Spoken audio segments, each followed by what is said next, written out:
Assalamualaikum warahmatullahi wabarakatuh.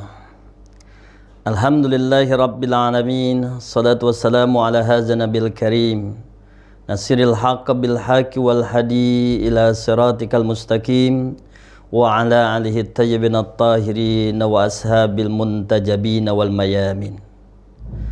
Hadirin wal hadirat, adik sanak, kundang kanca, mamang, bibi dimanapun berada, baik yang ada di rantau ataupun yang ada di tungguan.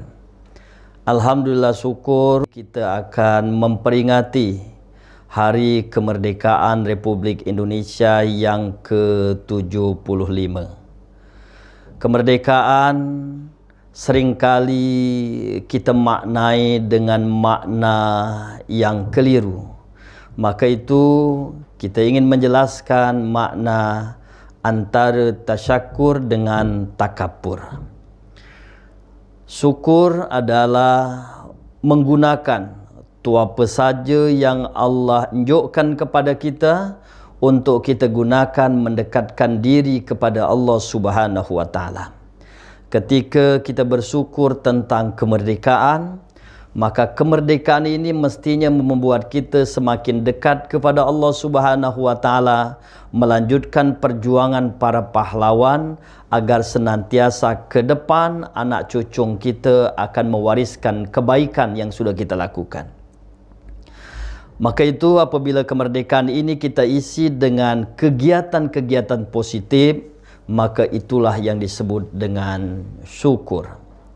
Tapi apabila euforia, rasa gembira kemerdekaan kita isi dengan berjoget semalam suntuk, lanang betina dek keruan nagok, musiknya lah dek terkeruan-keruan mening kepala, itu bukan syukur, tapi itu namanya kupur.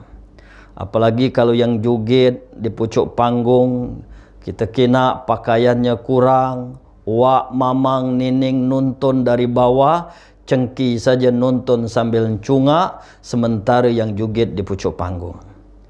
Maka itu jangan sampai ketika kita sudah meninggal dunia, anak cucu kita datang ke kuburan kita seraya mengatakan, Allah, jangan masukkan jemaah yang ada dalam kuburan ini ke dalam surgamu ya Allah, kerana mereka lah mewariskan tentang kehancuran kepada kami. Sumber daya alam lah mereka habisi, batu bara lah mereka keruk habis, sementara kami dek disisa lagi. Mereka juga tidak meninggalkan contoh kebaikan kepada kami. Tapi apabila kita melakukan kebaikan, maka anak cucu kita kelak akan datang ke kuburan kita seraya mengatakan, Allah, jangan masukkan kudai kami ke dalam surga ya Allah. Sebelum engkau masukkan jemaah yang ada dalam kuburan ini, jemaah tua kami, nenek moyang kami, karena mereka lah yang sudah mewariskan kebaikan, memberikan tauladan kepada kami. Hadirin wal hadirat, mamang, bibi, uak, ponaan, kundang kaca dimanapun berada, Allah Subhanahu wa taala sudah memberikan kebebasan kepada kita untuk menentukan pilihan dalam hidup ini. Itulah bermakna kemerdekaan, kebebasan. Fa'alhamaha fujuraha wa taqwaha qad aflaha man zakkaha wa qad khaba man dassaha. Allah memberikan kebebasan kepada kita untuk melakukan kebaikan, menjadi jemaah yang bertakwa. Allah juga memberikan kebebasan kepada kita untuk menjadi jemaah yang ingkar. Tapi konsekuensinya ya Allah sampaikan, beruntung siapa yang mensucikan jiwa, merugi siapa yang mengotorinya. Kalau kita kena situasi yang ada di sekeliling kita, barangkali berbagai tragedi yang terjadi di negeri ini, bencana terjadi di mana-mana, baik bencana alam, longsor, banjir, tsunami, gempa bumi, gunung meletup dan lain sebagainya. Barangkali itu juga akibat kita melanggar sumpah Allah di denjaga alam. Kemudian bencana sosial terjadi di sana sini. Narkoba mulai dari pucuk sampai ke bawah, jematua sampai budak kecil, kenakalan remaja terjadi di mana-mana. Anaklah dideragi hormat dengan jematua, itu juga akibat kita melanggar sumpah Allah Subhanahu wa taala. Dalam Islam kita sudah diberikan kebebasan untuk menentukan pilihan, tapi kita juga siap menghadapi konsekuensinya atau akibatnya. Sepanjang sejarah peradaban manusia, mulai dari manusia awal sampai akhir zaman ini, selalu ada dua hal yang merankan kebaikan dan keburukan.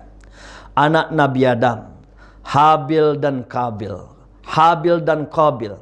Habil melambangkan jema yang melakukan kebaikan, kemudian dibunuh oleh saudara kembarnya Qabil, lambang dari keburukan. Maka sepanjang sejarah selalu ada pewaris Habil dan pewaris Qabil.